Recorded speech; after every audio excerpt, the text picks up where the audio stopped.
Unas fuerzas aéreas alemanas revolucionarias ideadas por Hitler para aniquilar al enemigo desde el aire. Aquí está. Imponente, letal e infame. ¡No! Esparcidos en toda Europa están los asombrosos restos de lo que fue en su máximo esplendor la fuerza aérea de combate más efectiva de la Segunda Guerra Mundial. Parece una película de James Bond. Creada de la nada.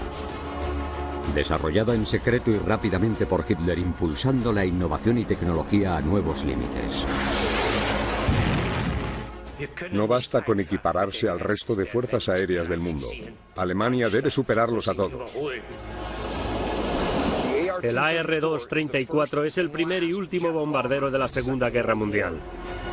Esta es la historia de la Luftwaffe de Hitler. Los mayores proyectos de construcción de la Segunda Guerra Mundial ordenados por Hitler para asegurarse la dominación del mundo. Han sobrevivido como recuerdos oscuros de la ambición militar y fanática del Führer. Estos son los secretos de las megaestructuras nazis. Nazi Megaestructuras 4, la Luftwaffe. Mayo de 1944. Por el cielo de Alemania, el piloto de 26 años de la Luftwaffe, Günther Rall, persigue una nave enemiga en su Messerschmitt Bf-109.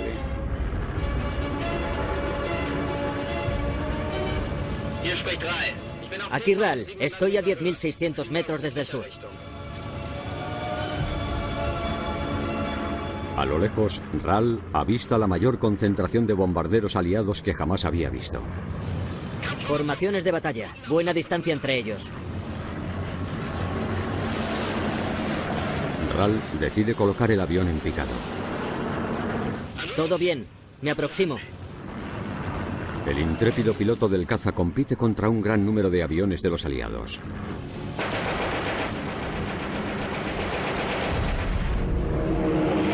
La Luftwaffe de Hitler es menor. Por cada 8 aviones aliados hay uno alemán. Günther Rall lucha por su vida.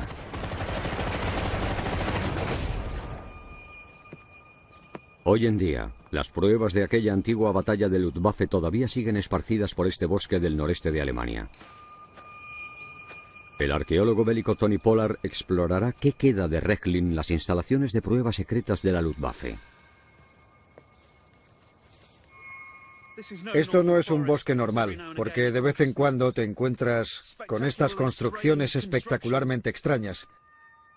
Miren qué marca tan impresionante. Es como un efecto especial de una película. Normalmente diría que el proyectil que colisionó con esta parte de la pared se cayó al otro lado, pero en este caso no fue así.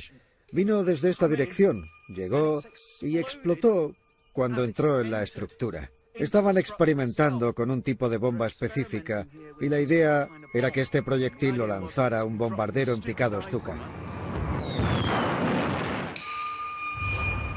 Funcionó muy bien en cuanto a la penetración. Abrió la pared. Es casi como los pétalos de una flor que se acaba de abrir. Pese a la fuerza del impacto, no ha podido agujerear la pared. Pero se ve que tenía una gran potencia. De hecho, me voy a alejar un poco porque hay trozos de hormigón colgando. La historia de la Luftwaffe o de la Fuerza Aérea se remonta a principios de los años 20, menos de una década después de que Alemania fuera humillada en la derrota de la Primera Guerra Mundial. Tras la Primera Guerra Mundial, el Tratado de Versalles estipuló que los alemanes no podían tener un ejército mayor de 100.000 hombres, el cual, según los estándares de 1920, era bastante reducido y tampoco les dejaban tener una fuerza aérea. El objetivo era que Alemania no volviera a entrar en ninguna otra guerra. Pero empiezan a aparecer asociaciones civiles de ala delta en toda Alemania. Parecen inocentes, pero su verdadero objetivo es captar jóvenes talentos para crear una nueva fuerza aérea ilegal. A principios de los años 30, el rearme secreto de Alemania está en camino. Luego, en enero de 1933, Hitler llega al poder. Uno de sus primeros actos como canciller es encargar a su amigo y simpatizante Hermann Göring, antiguo piloto de la Primera Guerra Mundial, una nueva fuerza aérea alemana. Goering es un nazi muy importante y amigo de Hitler. Es carismático, extravagante, maquiavélico y muy inteligente. Es alguien que hace realidad las cosas. Es una persona dinámica y enérgica, y ese es el tipo de persona que necesitas cuando quieres crear una nueva fuerza aérea. En julio de 1934, Hitler le propone a Goering verse en el Festival de Wagner al norte de Baviera para que le ponga al tanto sobre la todavía clandestina Luftwaffe. Es un festival magnífico. ¿No te parece, Germán? Sí, es maravilloso. ¿Cómo va el rejuvenecimiento de la Luftwaffe? Muy bien, mein Führer.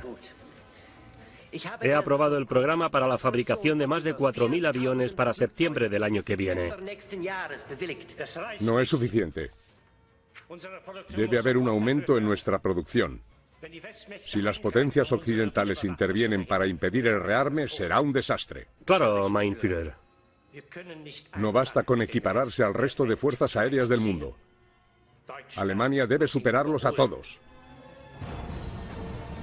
Goering cumple sus órdenes y aumenta de inmediato el tamaño de la Luftwaffe.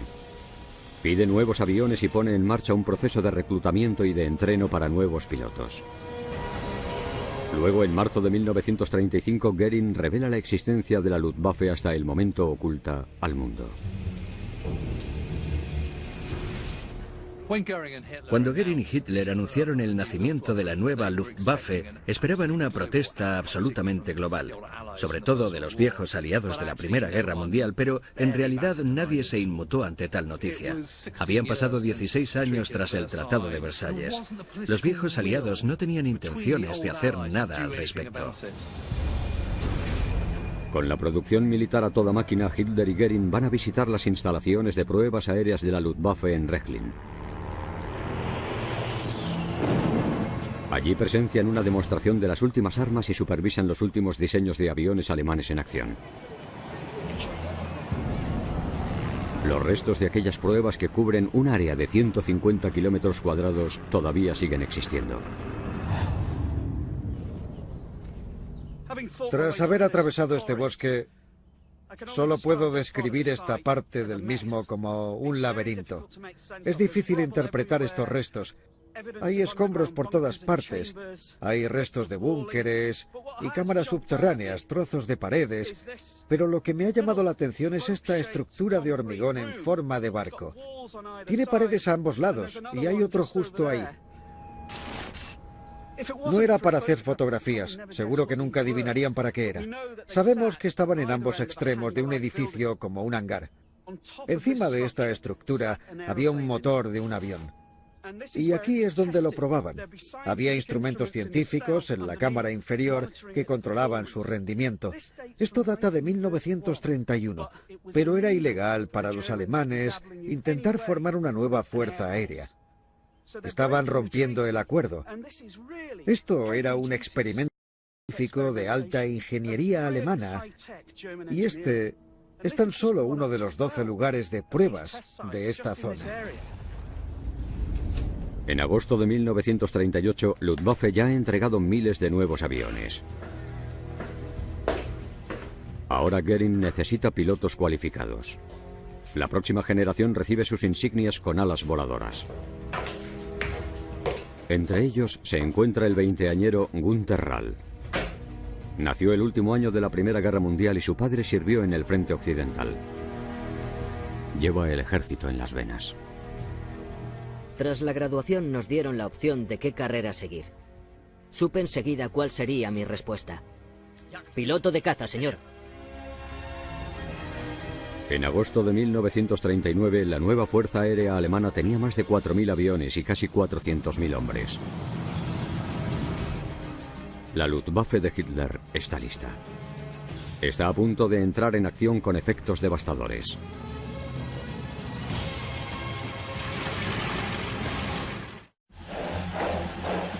Septiembre de 1932. Alemania invade Polonia.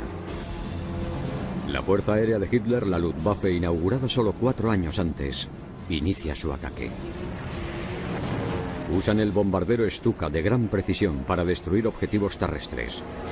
La artillería aérea le prepara el camino a los aviones acorazados para perforar las defensas polacas con facilidad. La combinación imparable de rapidez y potencia de disparo es conocida como Blitzkrieg o guerra relámpago. La Luftwaffe alemana va a la cabeza para que la infantería, los Panzers y las fuerzas mecanizadas puedan seguirles y aterrizar. La Luftwaffe destruye todos los objetivos que quiera, incluida la Fuerza Aérea Polaca. Polonia deja de existir como país independiente en unas 3 semanas. Hitler se centra en conquistar Europa Occidental. Los Países Bajos, Bélgica y Francia están en su punto de mira. El plan es bordear la línea Maginot, una línea de fortificación y defensa de Francia a lo largo de su frontera con Alemania. Al invadir a través de la Bélgica neutral, los nazis esperan que los aliados entren en la batalla. Un ataque simultáneo con tanques en el sur hará caer a los aliados y los rodearán, pero hay un gran obstáculo en el camino. El fuerte Iben-Emael. Construido por el ejército belga tras la Primera Guerra Mundial para defenderse de una invasión alemana, tiene 3 puentes armados cerca del Canal Alberto. Solo si se toma el control de estos puentes clave, los nazis podrán movilizar a su ejército e iniciar una guerra relámpago en Bélgica, los Países Bajos y Francia.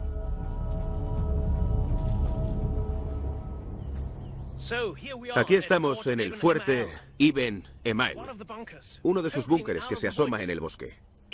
Era una serie de 17 búnkeres que albergaban cañones de diferentes tamaños y calibres, todos interconectados por una red de túneles con unos 1.200 hombres. En octubre de 1939, Hitler convoca al teniente general Kirk Studen de la 7ª División Aérea para ir a Berlín. Este piloto de planeadores retirado y comandante de la nueva Fuerza Aérea de Alemania parece ser el hombre indicado para lanzar un asalto audaz en el fuerte. Como ve, tiene muchas fortificaciones, artillería pesada, túneles subterráneos y muchas ametralladoras.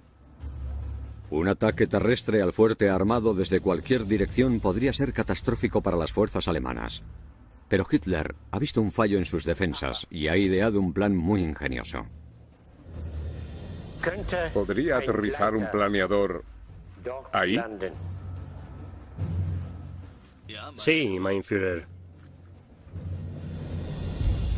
Bien, es lo que pensaba. El 10 de mayo de 1940, 11 aviones de transporte alemanes que remolcaban un planeador de asalto de la Luftwaffe de 12 metros de largo emprenden el vuelo y se dirigen a Iben-Emael.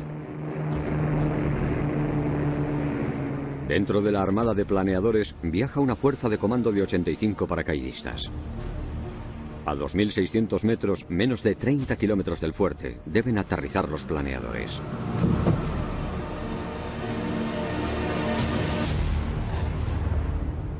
Ya hemos llegado. Es la cima del fuerte Iben-Emael.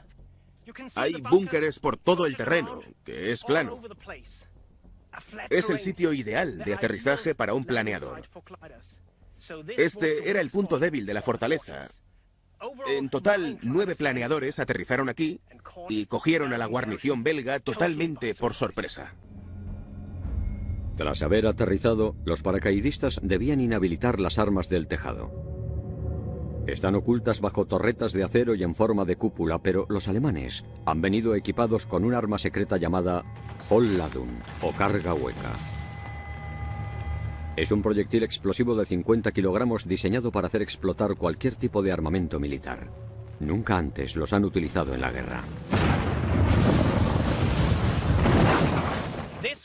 Esto era la cúpula 120, la posición armada más poderosa de Iben-Emael. 450 toneladas de acero, que rotan 180 grados. Aquí están los cañones de 59 centímetros de ancho. Aquí veis cómo los alemanes intentaron penetrarlo con una carga hueca, pero al final no funcionó. Así que tuvieron que colocar cargas más pequeñas en el cañón de las armas para que el puesto quedara inoperable. En 15 minutos, los paracaidistas alemanes inhabilitan todos los cañones del tejado. Después, se preparan para destruir la única salida del fuerte y atrapar a los soldados belgas en su interior. Estamos a 25 metros bajo tierra. Aquí se puede ver otra huella de una carga hueca. Los alemanes la colocaron aquí con una espoleta que provocó ondas de choque masivas. Miren el resultado. Esto era la salida. El elevador de municiones y las escaleras. Quedó totalmente destrozado. Cuando llega la infantería alemana, los soldados belgas atrapados no tienen otra opción que rendirse. Gracias a la Luftwaffe, los puentes hacia Bélgica y los Países Bajos ahora están bajo control nazi. La batalla posterior de los Países Bajos dura 4 días. Tras la victoria de los alemanes, invaden Bélgica rápidamente. Entonces, Hitler invade Francia. El líder del ataque ha sido una vez más la Luftwaffe. En el espacio aéreo del centro de Francia, el piloto Günther Rall derriba aviones franceses. El avión con el que espera poder conseguir su primera caza aérea es el Messerschmitt Bf-109. James Holland está en el aeródromo Biggin Hill, al sureste de Inglaterra, para analizar un superviviente curioso de aquella legendaria batalla. Uno de los 2 últimos Messerschmitt Bf-109 en todo el mundo está aquí. Imponente, letal e infame.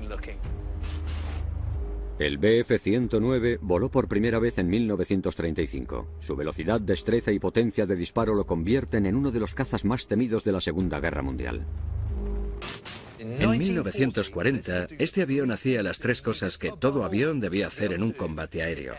Podía ascender más rápido que cualquier otro avión, lanzar proyectiles mucho más potentes que cualquier otro avión en zona de batalla y huir más rápido que cualquier otro.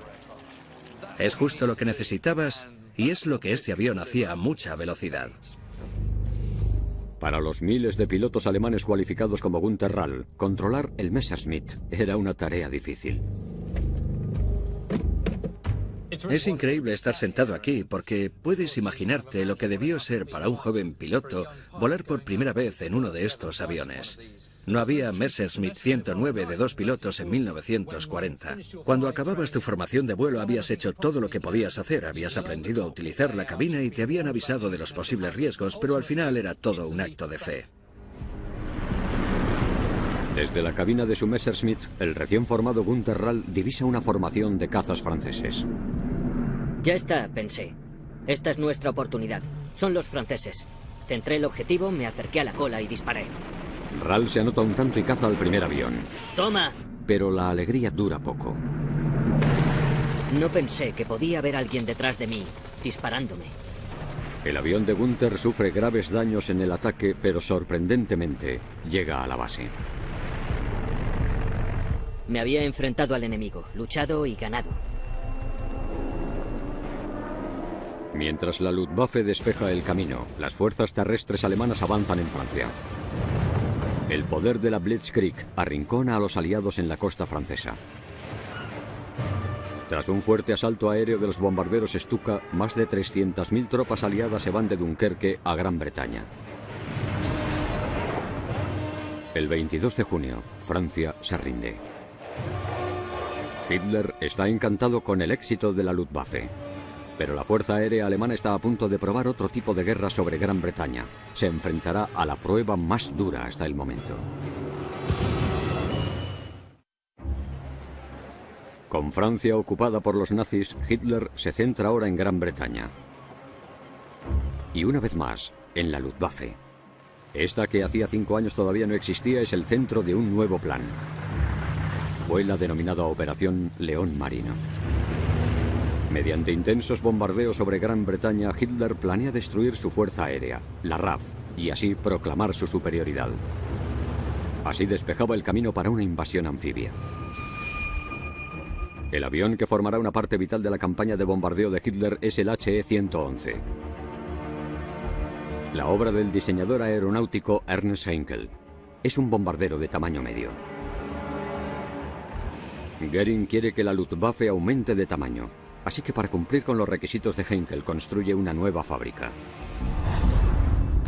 James Holland explorará las ruinas en Oranienburg, al noreste de Alemania. Esto parece una caseta de control. Sí, aquí vemos que tiene esta ventanilla o embocadura por donde podías introducir un rifle o una ametralladora. Aquí debió de estar la entrada principal o caseta de control principal. Dios mío, mirad eso. Es gigantesco. No me lo esperaba. Bueno, no sé qué esperaba, pero no algo de tales proporciones. Me parece enorme. Esta estructura enorme es la Einflughalle.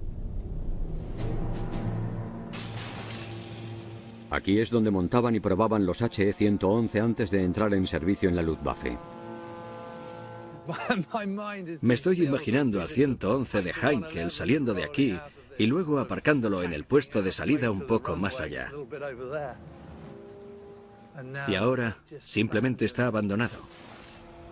En pleno apogeo había más de 12.000 personas trabajando para esta gran empresa de Heinkel. De estas puertas salían más de 2.000 HE-111, 452 en el primer año de la guerra.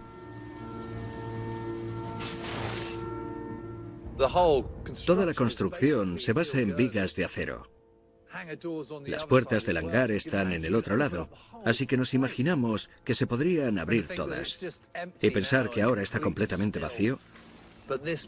Pero debió de ser un punto de alta actividad desde los años 30 hasta casi el final de la guerra. El 30 de junio de 1940, Goering ordena a la Luftwaffe destruir a la RAF. Pero los bombarderos de Heinkel necesitan que los escolten y protejan. En los aeródromos al norte de Francia, los pilotos de los Messerschmitt, como Günter Rall, se preparan para cruzar el canal inglés por primera vez. Allí combatirán contra la RAF en Die Luftschlacht um England, a la que se conoció como la Batalla de Inglaterra. Günther.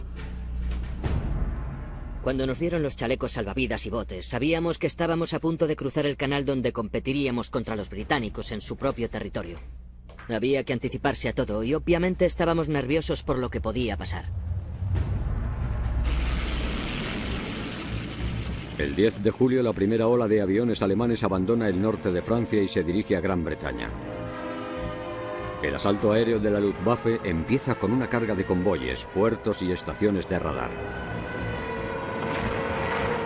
Luego se dirigen a las bases de la RAF. Los alemanes comienzan la batalla de Inglaterra con una gran cantidad de confianza porque han barrido con todo hasta llegar a ese punto. Goering estaba bastante seguro de que iba a ser capaz de destruir la RAF en 4 días. Pero los formidables bombarderos Stuka de la Luftwaffe son un objetivo fácil para los rápidos cazas de la RAF. Tras 6 semanas, los Stuka se retiran de la batalla. Pero el bombardeo de las bases de la RAF mediante aviones como el HE-111 continúa. Entonces, el 24 de agosto de 1940, un único incidente cambia por completo el transcurso de la guerra. La Luftwaffe bombardea el centro de Londres. Las primeras bombas que cayeron sobre Londres fueron accidentales y solo se perdió una tripulación, pero el gabinete de guerra británico exigió una venganza a la noche siguiente, y así el comando de bombarderos se dirigió a Berlín. Hitler estaba absolutamente indignado. No podemos permitir que queden impunes. Claro, mein Führer. Nuestras bombas aterrizarán en Londres en lugar de los combates aéreos. En septiembre, la Luftwaffe inicia un bombardeo masivo sobre Londres y las grandes ciudades de Gran Bretaña. Pero la nueva estrategia de Hitler y Goering será un error catastrófico. Los alemanes fallan en eliminar el sistema de rastreo por radar británico, así que la RAF puede predecir exactamente hacia dónde se dirigen las formaciones de la Luftwaffe. Si tienes diferentes formaciones que atacan distintos puntos aéreos, es muy difícil estar en todos los lugares a la vez. Pero si hay una gran formación que se dirige a Kent y obviamente hacia Londres, es mucho más fácil organizar tu defensa. Aquello fue realmente la gran ventaja para la RAF. El 15 de septiembre de 1940, la Luftwaffe lanzó su mayor bombardeo a Londres. Se encuentran con una implacable RAF. Destruyen 61 aviones alemanes en un solo día. Muchos otros reciben impactos. Al no poder soportar tales pérdidas, Hitler pospone la invasión de Gran Bretaña. Es el primer fracaso de Alemania de la guerra, y Hitler señala a Göring como mayor responsable. Göring había subestimado la fuerza británica. No tenía ni idea de que existía el primer sistema de defensa aéreo coordinado que el mundo jamás había conocido. Y descartó completamente la enorme ventaja que los británicos tenían al poder luchar en casa. La pérdida de la batalla de Inglaterra es el primer gran punto de inflexión de la guerra. La Luftwaffe se encuentra a la defensiva contra los ataques de los aliados. La amenaza de su aniquilación inspirará algunos de los diseños más revolucionarios y controvertidos de la Segunda Guerra Mundial. En la primavera de 1941, la RAF aumenta los bombardeos en Alemania. Al incrementar el número de muertes civiles, la Luftwaffe se apresura a desarrollar nuevas formas de protección para las masas. Los restos de aquellos trabajos pioneros todavía se encuentran en este bosque de Rechlin, en las instalaciones secretas de pruebas aéreas de la Luftwaffe. Veo algo que asoma a través del bosque. Creo que es lo que estaba buscando. Estas son conocidas como las casas blancas. Son cámaras de experimentación de bombas. Tenían formas de torres y edificios altos. Proporcionaban protección dentro del edificio y no debajo de él, que era una especie de forma tradicional de refugio de ataque aéreo. Si me acerco más a ellas, lo que me llama la atención es este montón de escombros a su alrededor. Si nos fijamos bien, son restos de edificios. A diferencia de las torres, que han sobrevivido casi perfectamente intactas, todo esto se ha nivelado y ha sido por los bombardeos. Y eso es lo importante de Rechlin. Es donde la Luftwaffe hacía todo tipo de experimentos. Creo que es un ejemplo único del tipo de ingenio que se estaba trabajando aquí. La pionera Luftwaffe ya ha cumplido 6 años. Ya ha participado en la guerra pese a su corta existencia y está a punto de empezar a luchar en 2 frentes. Mientras que mantiene su campaña de bombardeo en Gran Bretaña, la Luftwaffe también liderará la invasión de Hitler de la Unión Soviética. 2000 aviones alemanes, con el apoyo de las fuerzas terrestres, vuelven a tácticas conocidas y probadas. Blitzkrieg. La Luftwaffe es capaz de dirigir el ejército alemán y la ofensiva de armas combinadas durante los primeros 6 meses de la Operación Barbarroja, el ataque a la Unión Soviética. Son buenos destruyendo aeródromos y aviones soviéticos en tierra y aire, porque la Fuerza Aérea Soviética está tan obsoleta que los destruyen desde el aire. Entre los pilotos de caza que celebran grandes éxitos sobre Rusia se encuentra Günter Rall. Tras 3 años volando, obtiene su victoria número 100. En noviembre, invitan al piloto experimentado a la guarida del Lobo, el mayor cuartel militar de Hitler, en el que recibirá un premio por parte del Führer en persona. Habíamos estado luchando contra los soviéticos durante casi 6 meses, pero nos aseguraron que la invasión terminaría en solo 8 semanas. Estábamos todos desesperados por volver a Alemania. Mein Führer, ¿cuánto durará la guerra en el frente oriental? Rall, no lo sé. La Luftwaffe demostró tener superioridad aérea respecto a los rusos, pero el gran tamaño del país supuso un problema para la Fuerza Aérea nazi. Mientras que el frente occidental y el ataque a Francia en 1940 es de 80 kilómetros, el ataque a la Unión Soviética era de unos 2.400. La Luftwaffe debía cubrir una zona aérea de esas dimensiones y mantener la ofensiva contra la Unión Soviética. En noviembre de 1941, la Luftwaffe está desbordada. Ha fallado en eliminar la potencia de disparo soviética que está creciendo en fuerza a diario. La Luftwaffe debe fijar su objetivo en la industria soviética, pero las fábricas están fuera del alcance de los bombarderos alemanes. Desde su éxito con el HE-111, Ernst Heinkel y su equipo han estado trabajando en un nuevo bombardero de mayor alcance, el Heinkel HE-177. Para cumplir con el Ministerio Estricto de Aviación, debe transportar 2 toneladas de bombas para largas distancias. Pero también tiene que poder lanzar bombas en picado como el Stuka, mucho más pequeño y ágil. es una combinación casi imposible de conseguir. Cuando los nazis te dicen que quieren algo, tienes que hacerlo. Pero aquello significaba reestructurar por completo la carcasa del avión. Para conseguir el alcance, la velocidad y la altitud que les habían solicitado, el bombardero Heinkel necesita la potencia de 4 motores. Pero cuando lanza una bomba en picado, el gran peso en las alas de los motores exteriores podría arrancarlas de cuajo. Así que Heinkel agrupa los motores a pares. Los 4 motores impulsarán solo 2 hélices y se conseguirá un diseño mucho más aerodinámico y fuerte. Pero este diseño de ingeniería tiene un defecto fatal. Genera mucho calor y los motores suelen incendiarse. Cuando el Heinkel 177 despegó, todo el mundo vio enseguida que era una trampa mortal. Fue conocido como el féretro volador. Goering fue a ver uno de los vuelos de prueba, vio como uno de aquellos despegaba y luego explotaba en el aire. Teníamos grandes esperanzas en su nuevo avión, pero no está a la altura ni de lejos. El requisito mínimo es que su avión pueda despegar y aterrizar sin que los pilotos arriesguen su vida en cada vuelo. Pese a su frustración por no tener tiempo para crear un nuevo avión, Goering se queda con el bombardero fallido. Los pocos que pudieron entrar en acción en los cielos de Rusia no consiguieron alcanzar ningún objetivo. Y con Norteamérica en la guerra tras el ataque a Pearl Harbor, la Luftwaffe necesita un arma que cambie las reglas del juego, si Hitler quiere conseguir hacer realidad su sueño del Tercer Reich.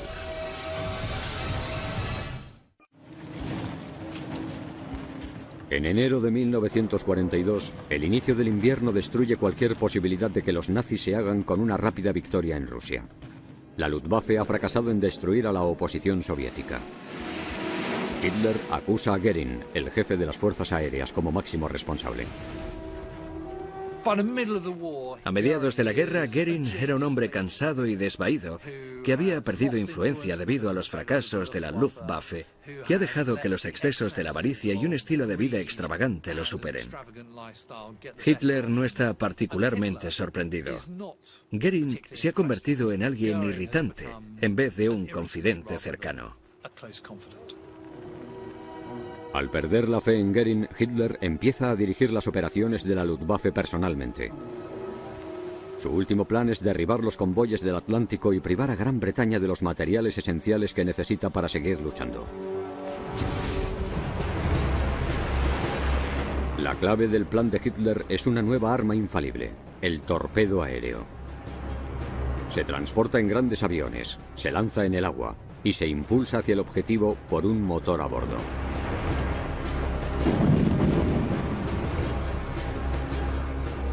Tony Pollard se dirige a las instalaciones secretas donde hacían pruebas con torpedos de la Luftwaffe en la costa del norte de Polonia, en el mar Báltico.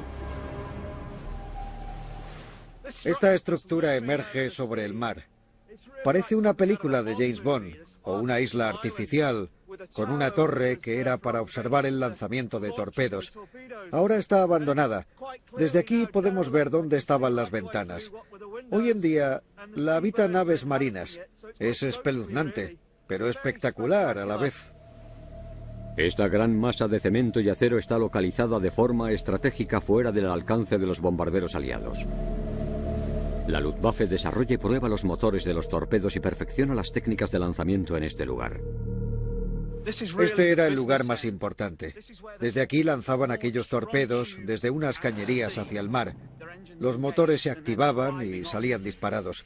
Y por supuesto, la observación de aquella operación era muy importante. Había unas vistas magníficas desde los diferentes pisos de esta estructura.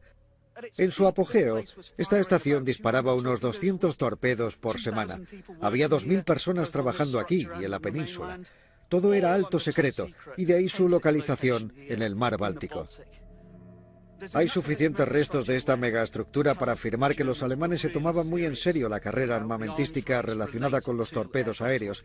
Al principio de la Segunda Guerra Mundial perdían aquella carrera, pero aquí, en el mar Báltico, estaban convencidos de que era una batalla que iban a ganar. Desde su inauguración en 1942, Alemania produce más de 10.000 torpedos aéreos antes de que la guerra termine. Pero lanzar aquella carga explosiva letal era un reto para la Luftwaffe. El problema de lanzar un torpedo desde un avión es que tienes que reducir la marcha lo suficiente y volar bastante bajo para que el torpedo no explote cuando toque el agua. Pero cuando un avión vuela lento y bajo, se convierte en un objetivo fácil para los buques de defensa antiaérea. A finales del verano de 1943, las últimas armas infalibles de Hitler no han podido evitar que los convoyes del Atlántico lleguen a Gran Bretaña. Los bombardeos continuos de los aliados continúan devastando la industria alemana. La Luftwaffe, que una vez fue casi indestructible, depende ahora más que nunca de sus pocos pilotos cualificados como Günter Rall. Ya ha conseguido su caza aérea número 200. En septiembre de 1943 le vuelven a invitar a la guarida del lobo. En aquel lugar, Rall se encuentra con un hombre muy distinto al que conoció por primera vez hacía tan solo un año. Las cosas han cambiado. Él ha cambiado.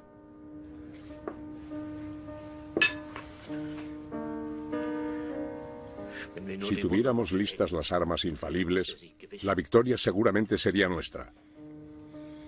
Si las tuviéramos. El sueño de Hitler de la dominación del mundo se está desmoronando, pero se niega a rendirse. Y la Luftwaffe todavía tiene un arma secreta que liberar.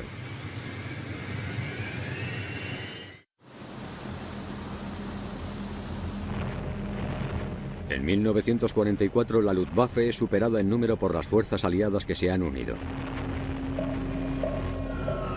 El bombardeo intenso de los Estados Unidos está aniquilando las fábricas de aviación alemanas y la Luftwaffe se está quedando sin aviones y sin pilotos. La Luftwaffe es la sección de las Fuerzas Armadas alemanas que ha estado en combate durante toda la guerra y ya no puede hacer frente al nivel de bombardeo continuo. El 12 de mayo de 1944, la Fuerza Aérea estadounidense lanza su mayor ataque aéreo. Unos 900 bombarderos y casi 1000 pilotos de caza invaden el cielo. Su misión es destruir la industria de combustible alemana. Tras 4 horas de combate aéreo y 273 cazas, el piloto del Messerschmitt, Günter Rall, es uno de los pocos supervivientes de los combates aéreos de la Luftwaffe. Pero nada puede prepararlo para su próximo encuentro. Aquí Rall, estoy a 10.600 metros desde el sur. Justo en el centro de Alemania, Rall divisa la mayor formación de aviones aliados que jamás había visto. Decidido, hace descender el avión en picado. Formaciones de batalla, buena distancia entre ellos.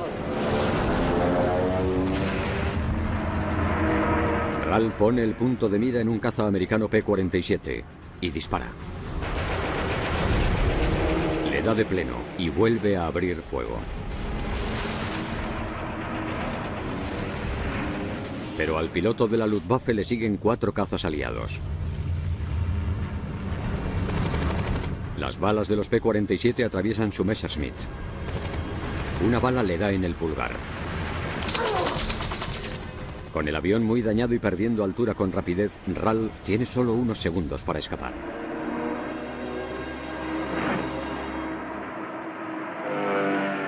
La Luftwaffe está perdiendo más aviones de los que reemplaza, pero Hitler tiene otra arma secreta bajo la manga. Se llama Arado AR-234. Es el primer jet bombardero operativo del mundo. Es fantástico.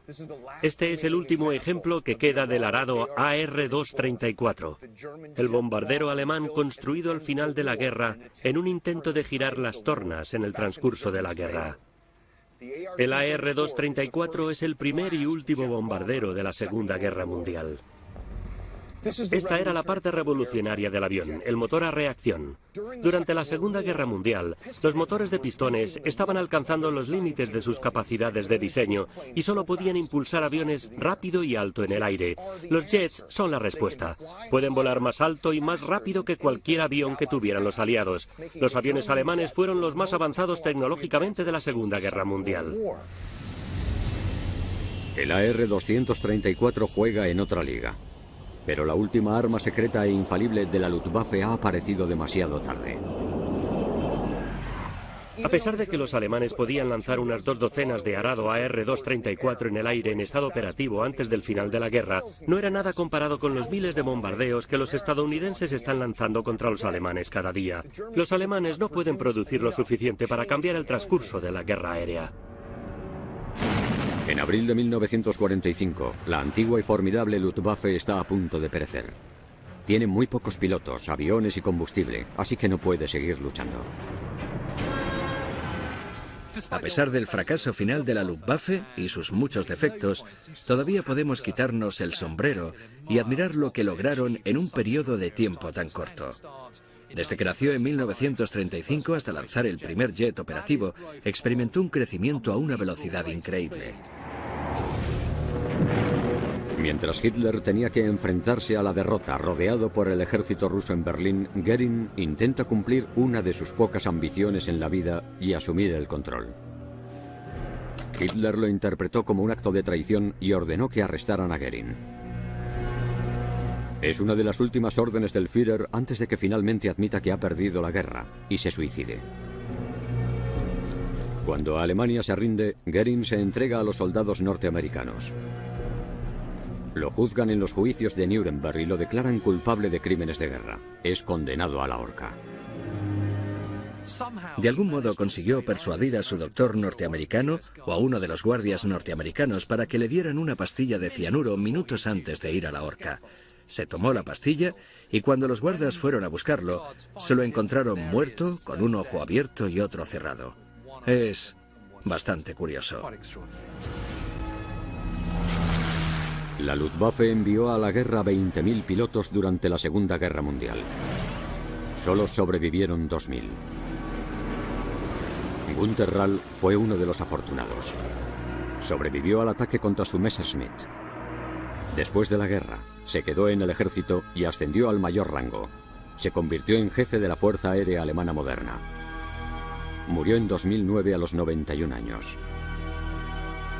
Con 275 derribamientos, Günther Rall es el tercer mejor piloto de caza de la historia.